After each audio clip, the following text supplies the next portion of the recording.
বাজারে এখন প্রচুর কুল, আর কুলের আচার বানানোর এটাই মোক্ষম সময়।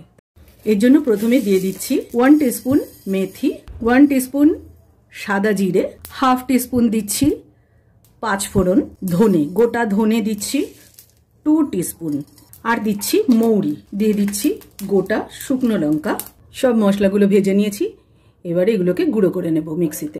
মশলাটা গুঁড়ো করে নিয়েছি, এবারে আচার বানানোটা শুরু করছি। গ্যাসের উপরে বসিয়ে দিয়েছি একটা কড়াই, চিনি বাদ দিয়ে আজকে আমি এই রসটাকেই কাজে লাগাচ্ছি। এত মিষ্টি খেতেও সবসময় ভালো লাগে না। এবারে অর্ধেক লেবু এর মধ্যে চিপে দিয়ে দিচ্ছি। এইভাবে কুলগুলোকে রেডি করে নিতে হবে। এবার আমি এর মধ্যে দিয়ে দেবো স্বাদ মতো লবণ, 2 টিস্পুন মতো সর্ষের তেল নিলাম, লঙ্কাগুলো দিয়ে দিলাম। আচারের মধ্যে তেলটা মিশিয়ে দিচ্ছি। আচার কিন্তু একদম রেডি হয়ে গেল।